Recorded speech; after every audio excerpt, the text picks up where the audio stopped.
Okay, let's talk about the Lost Tribe assignment so you can get oriented to how to do it.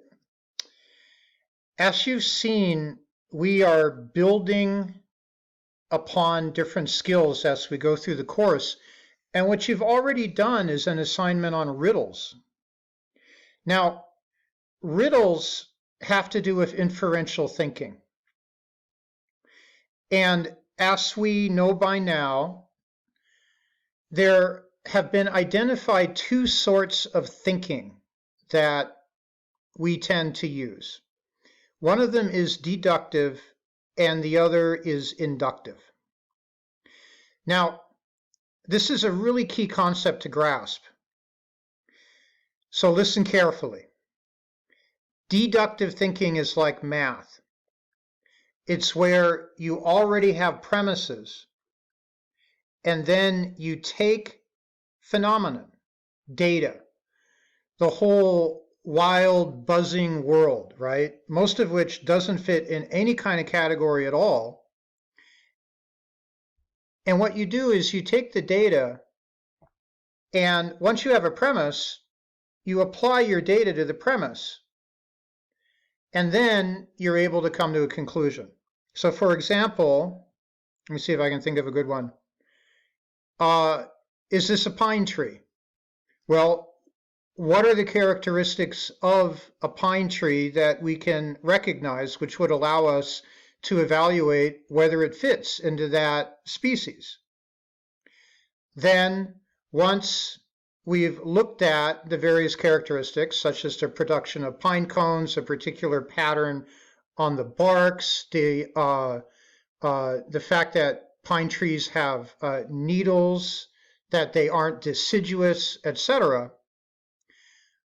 Once we've taken the deductive principles that help us to identify what a pine tree is, we can identify whether this particular tree that we're looking at right now is in fact a pine.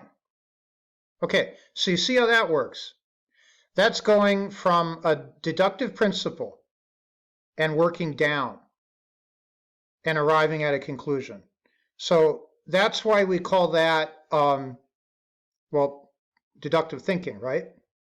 Okay. The other side of deductive thinking, that's what Alfred North Whitehead called the two sides of the worm, if you remember from our assignment, is inductive or inferential thinking. Now, inferential thinking is the opposite of deductive thinking because it works from the ground up. So again, deductive thinking works with principles and it works from the top down. Inferential is the opposite. It works from a mass of data about which you have to start hypothesizing. You have to start making educated guesses. You have to start investigating, looking for meaningful patterns, and then you work up.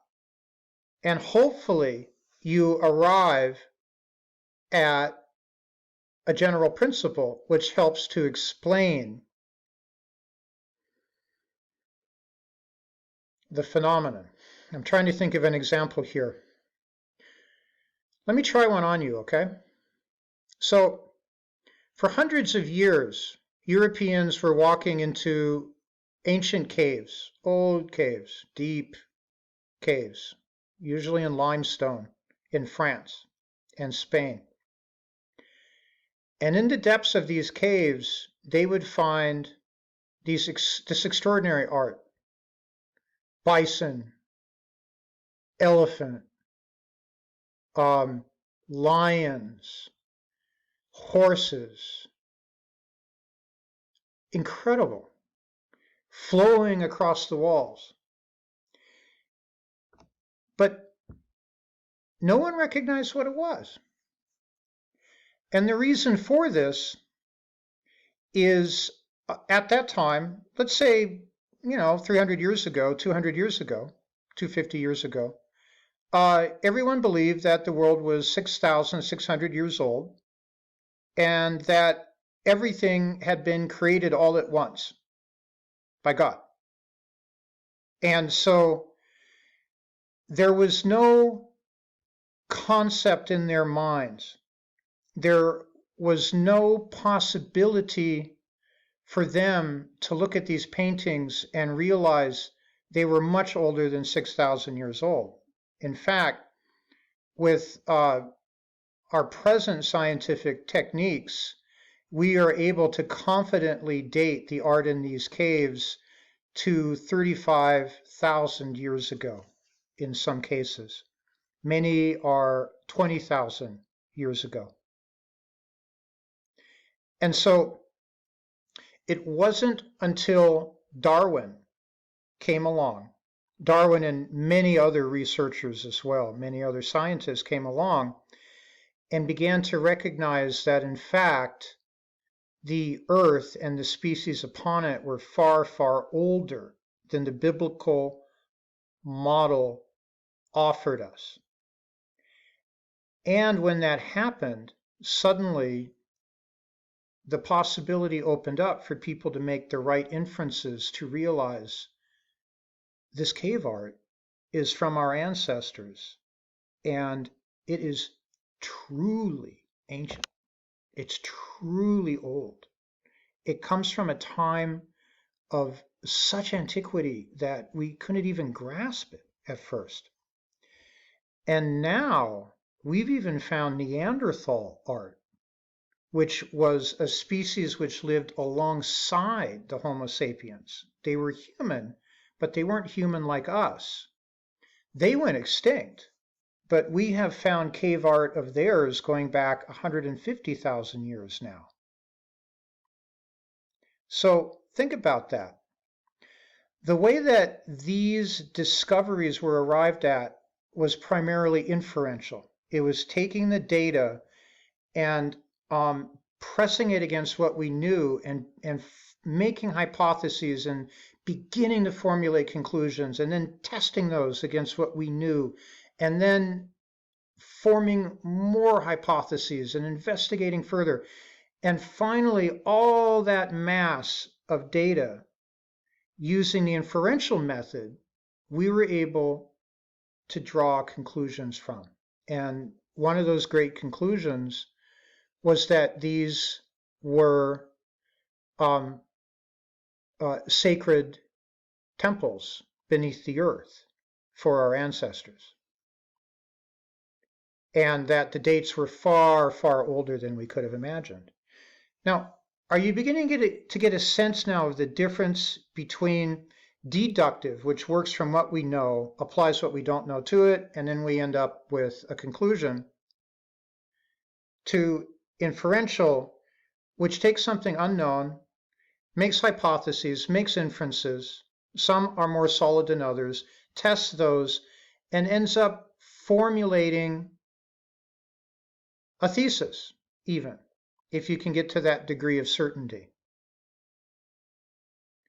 But that's working up from the data, testing it, and arriving at meaningful conclusions. Do you get the difference? Deductive is top-down, inferential is bottom-up. So when we did the riddles, notice that you were working inferentially. So for example, take that wild first one.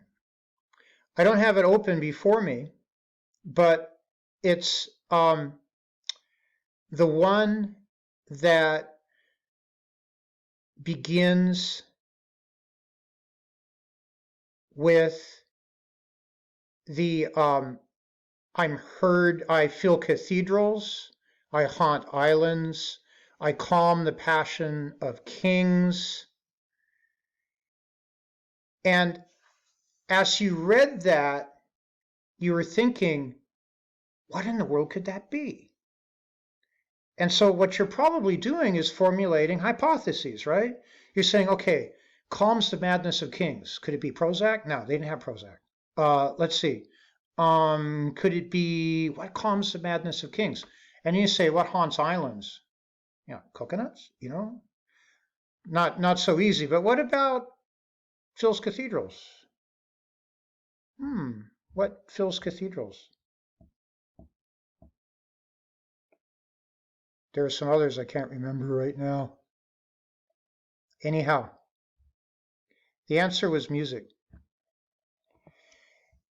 And the big key to that was right at the conclusion of the riddle. It says, I cannot be seen, but I can be noted.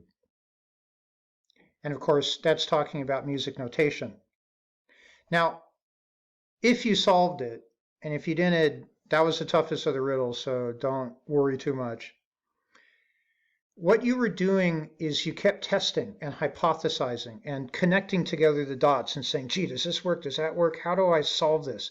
And you notice that when you're working inferentially, what you're doing is you're actually working up to a deductive principle, which is music explains what this phenomenon is. And often there's a kind of light bulb moment where you just suddenly go, I got it. It's music. And then you run down the list and you are able to identify that is correct. Now, how do we know that the first one's correct? Well, if you know a little bit of your Bible and Shakespeare, it's not so difficult. You may recall King David calming Saul whenever that king went into madness by playing a harp. Also in the riddle, it says to feed the affectionate, I believe. Well, that comes from the beginning of Shakespeare's Twelfth Night, where the king begins by saying, if music be the food of love, play on. Haunting islands comes from Shakespeare's Tempest. I'm not going to attempt to explain that one right now. But what you can see is once you've connected all the dots together, a meaningful thesis comes forth. And your thesis is that music explains this riddle. Okay, you guys got that now. The Lost Tribe is just a bigger riddle. What we have in it, instead of a few clues, is a whole bunch of them, right? We've got this whole list of the kinds of things that characterize the Lost Tribe. And it's a very fascinating list. There's a lot of very interesting things going on here. For example, how can we say that everyone's name is wife and husband? What about the names that they have for their children, those three names?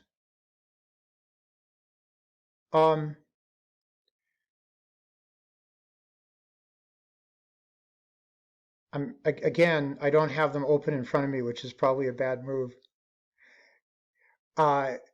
Also, what do we make out of the fact that they have no words for meat? Okay, so there's a lot of data. And what you're doing is taking that same mind that you used to solve the riddles and you're applying it to the Lost Tribe. Now, you're going to be able to generate a lot of answers. Not all of them are going to be completely certain. For example, I'll just give one away. It's pretty obvious these folks are vegetarian, right? In fact, they're incredibly accomplished because I believe that they have 12 varieties of grain. That's huge. In the whole history of humankind, we've maybe ended up domesticating 12 varieties of grain. So they're very skillful at agriculture. And